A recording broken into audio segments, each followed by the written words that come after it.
Hey everybody, Lady Cheryl here. I want to welcome you to my YouTube channel. In this episode, I'm going to share 3 things with you. One, I'm going to share with you how I'm moving 2 elevated raised garden beds on the patio with the help of my grand angels, Brian and Bria. And then I'm going to show you how I transplant my radishes that I grew from seeds. They're now ready to go out, okay?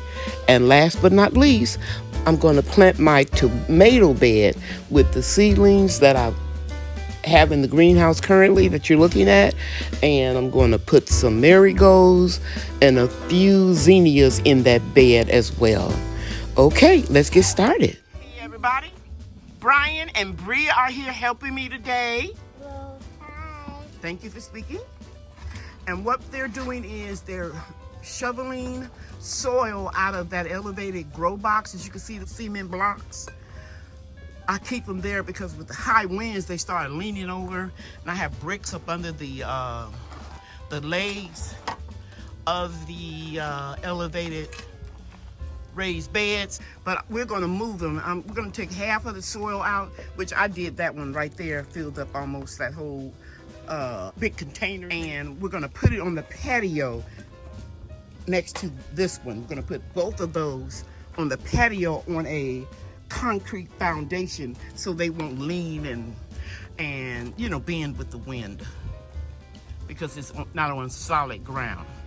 Kind of reminds me of the scripture, you have to build your home on a solid foundation, and the same thing goes for your gardening beds. We'll come back when we got most of that soil out so it'll be easier for us to move it. I'm thankful that they're here today. Bria, show them how I taught you how to move that cement block without straining yourself. See how she put it over there? I did the first block. Yeah, I know. That's the second one. She wants you to know she did the first one. And we got one of the elevated beds almost completely emptied. And we've got it up on the concrete. And so then we're going to move this other one and we're going to put it right here in this space right here. So this is going to be really cool. It'll be on the patio. We have these hoops on all 3 beds. Actually, every raised platform bed that I have. So that we can protect the plants, providing it gets cold. Okay, we don't want to bore you with all the shoveling. Brian's going to shovel until he gets tired, and then I'll go and take over, and we'll fill it up just like we filled this little container here. We fill in those 2 over there, and Bria is doing the little 5-gallon bucket with the small shovel. Bria, can you drag that container of soil? Don't pick it up. Just drag it like I taught you. Don't. And you can rock it too. No, you need help. You need help, baby. You need help. You don't need any help? Okay, go ahead. Let's see if you can do it. But I don't want you to strain yourself.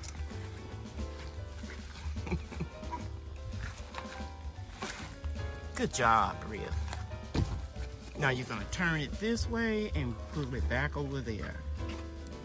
Gonna go that way where the bricks are.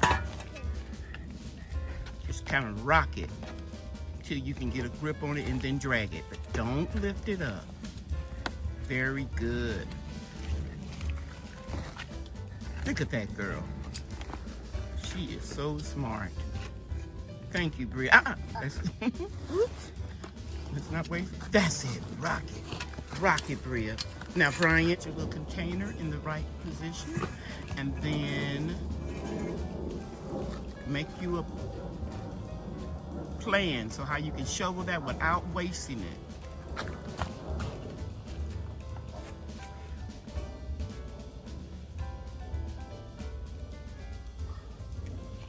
Good job. Oh, you're tired? The sound effects. I took Brian and Bria home, but as you can see, we got all 3 of the elevated beds on the patio. And I'll pick up where we left off tomorrow and get the soil all back into the beds, and then we'll start transplanting the seedlings in the greenhouse. This morning I took that 5-gallon bucket right there that Bria filled with soil that was in my elevated raised garden beds. I put that soil here in one of those trays that I bought for my emergency garden.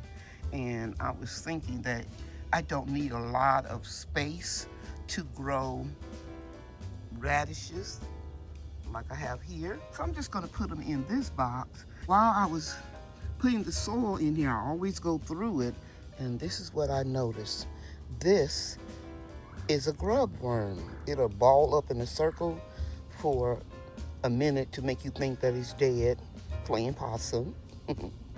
And now you can see it's moving. And I'm gonna relocate it. I wish I had chickens, but I can't have any where I live in my little town, the little suburb of Dallas in Mesquite, Texas. So I know that chickens love these as a treat, and they will eventually turn into a June bug. And at this stage, they gnaw on the roots of your seedlings and in the soil, you know. So I'm going to go ahead, like I said, and relocate this one. And this just proves to you sometimes it's good to just go through your soil and see what's in there. Now I do the no dig method when I can, but for little small containers or trays that I'm growing in, I like to sift through that soil and see what's happening. I had to run back in the house and get my mask. I promised myself that I was going to make sure I protect, you know, what I'm breathing in during this time of year. And I'm gonna try to wear gloves more. As you can see here, I'm just placing one of the seedlings in here, pressing down just a little bit. They'll perk up.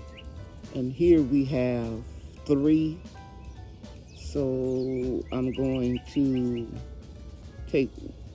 pinch one off and plant another one right here. Just gonna dig in a little hole, plop it in, and you can see I already removed the mesh covering. Press down just a little bit, get rid of the air pocket so we don't get root rot. Can't say that enough, because you can grow these little seedlings and you can do one thing wrong and then you ruin all your seedlings. So now I'm not gonna go ahead on and snip these off right now for the sake of the video and time. I'm just gonna put these in, and then I'll come back and thin them out later.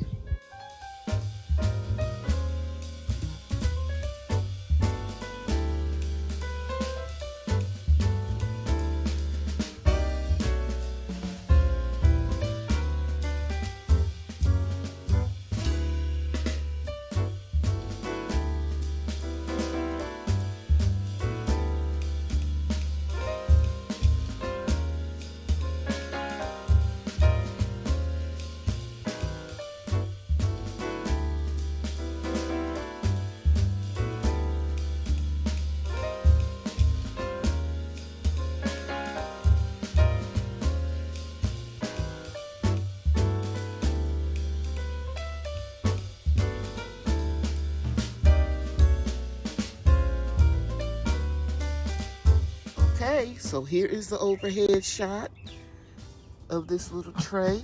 As you notice, I try to put them up on a slight hill, and you can see the indentation between the rows so that I can come in and water easily and make sure that they are mounded up so we can encourage vigorous growth.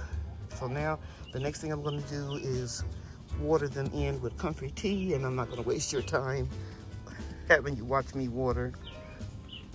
And I'll move on to the next project. And let me just say one more thing about planting these radishes. Guys, by this bed being elevated and the tray on top of it, it was very easy to do. In fact, I was just sitting in a chair doing it.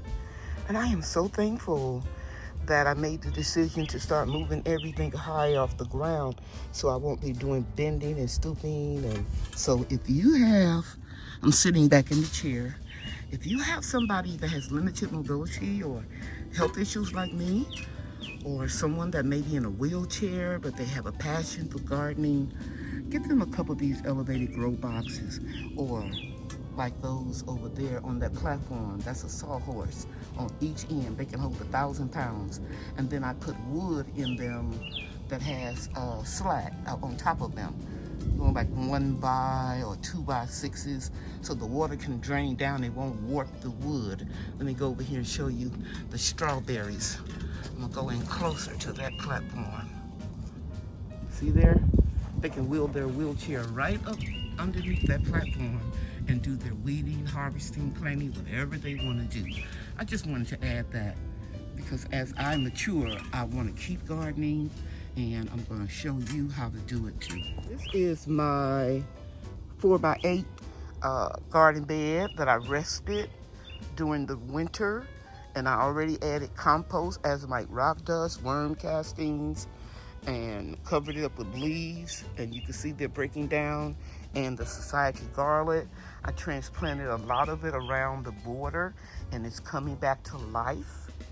As you can see, all the new green growth. And right here, let me go closer. This is chicory, Italian dandelion. And I dug it up and I put it in this pot, and it died all the way back.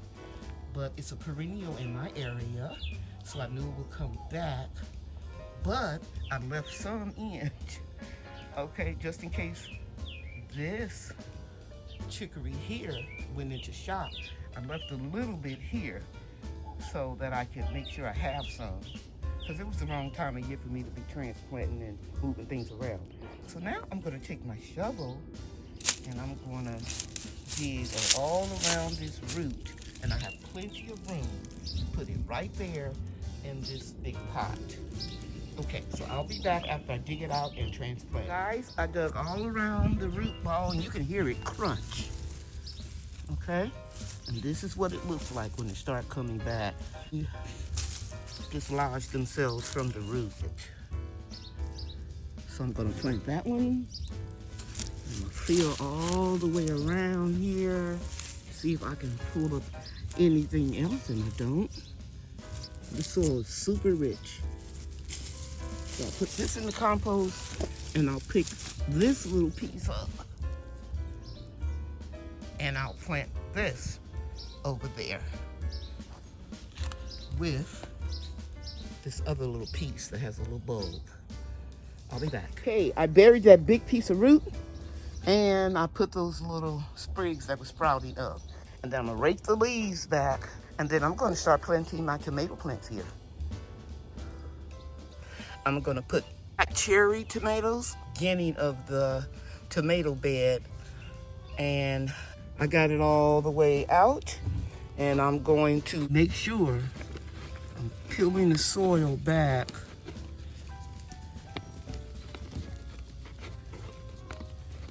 Because the wonderful thing about tomato plants, they have the ability to make roots all the way up to the top of the stem. So I'm just gently coming in here and breaking it apart. You got to cut it. Okay, that's one plant. So I'm gonna scoop it up just like that in my hand. And I'm gonna pinch off the lower stems. I thought that was two, but it's one.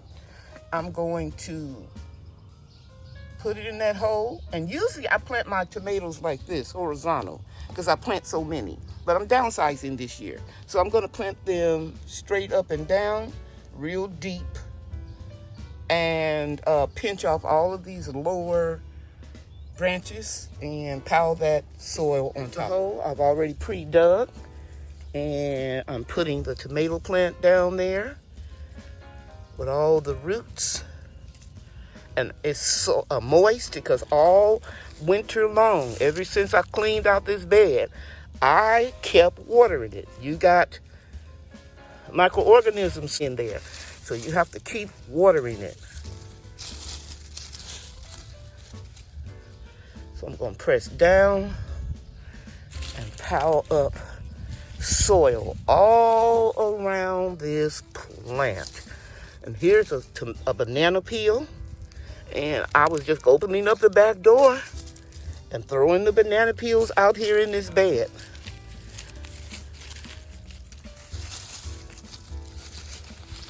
Just moving the soil all around. Don't worry about those branches because they are going to be cut off.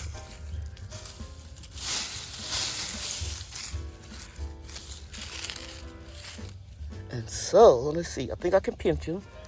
I'm going to pinch off this one. See? And this one.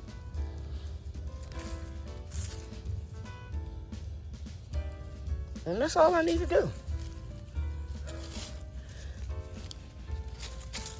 That's a good looking tomato. So I'm going to plant one tomato, and here's a society garlic that came up.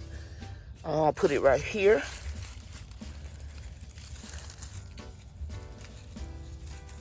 Get the roots all down in there, covered up real good, and it's going to grow like crazy and repel insects all around my tomato plants.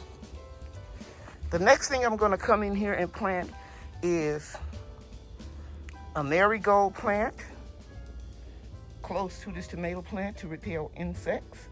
And if you can see, I got it up kind of like on a mound so that the leaves won't be touching the soil. I'll be back. Okay, this is a bell cloche or a dome. And you can see it has an opening where you can let air in or you can close it. You can close it by just spinning it around. I don't need this right now because it's going to be a beautiful day in the neighborhood, so I'm going to put these two to the side. And I want to tell you I got those at the $1.25 tree store. And I saw UT, his wife Angel, and their son Kiddo do a video of going into that store. Well, they didn't show the store, but they showed what they brought back. And each of them brought some items, and I thought that was really cool. And the next day I went and I got all that they had left, which was either 6 or 8. 1, 2, 3, 4, 5, 6. And so I'm going to cover 6 of my tomato plants with them when it gets too cold outside. Not cold, but a little chillier than normal. And then I'm going to put a blanket on top of them. So I'm going to put one mushroom basket tomato right over there. That'll be 2 in this area. I'm going to put about 12 tomato plants in this bed because I don't want them too crowded, because you got to have a lot of air between the branches. Where I live, from March until May is our rainy season, and we even have floods in some areas. And if I don't keep pruning the tomatoes to let air flow and circulate all around this bed, then I'm going to get mildew and yellowing of the leaves. Not a tomato blight, but it's very close to it. So my experience gardening in the same spot for over 30 years has taught me don't crowd your tomatoes. And sometimes I'll get a little, my mother used to call it slap happy when I start planting things, and I will forget not to plant them too close. Now the marigolds are going to act for 2 purposes. One, they would deter that nasty hornworm that can eat up your whole branch overnight. And 2, I've been having for the last few years an issue with a non-beneficial nematode that creates a fungus and gnaws on your roots. And it's called knotted root. And every time I think I'm through with it and I don't put enough marigolds in the soil, it comes back. So it's something that I have to do every year to combat this, so that if there's any remnant of that knotted root disease, I'll be killing 2 birds with 1 stone. I'll come back when I get that tomato plant in the ground, and I've had opportunity to put these 2 marigolds in the ground. You can now see what I did to one side of the bed. Excuse me. I did to the other side over there, but I will come back after I finish planting the whole bed with tomatoes and finish up this video. This is why you need to water your garden beds, even if you're resting them. If you've had them for a long time, and even if you haven't, you need to water them so that you can give. See that worm? That earthworm is gonna generate some worm castings, and those worm castings are gonna feed my soil. Remember, Chemical fertilizers feed the plant. Microorganisms and organic matter will feed your soil. Okay guys, it's Sunday afternoon and I'm almost finished with this bed. I've got all of my tomato plants in and my marigolds. You see I put a couple zinnias right there. I'm going to add tomorrow a couple zinnia plants over here. I have a box in the garage with some leaves. The wind obviously blows from this way because you can see most of the leaves move to this area of the garden bed, but I'll mulch that side over there tomorrow. But I'm going to stop. I'm learning to stop when I start feeling tired instead of just finishing a job and say, oh, I'll rest when I get finished. I'm doing really well, guys. Again, thank you for checking on me. Thank you for watching my video. Take care, everybody. I hope I see you tomorrow night when I celebrate my 10,000 subscribers with you.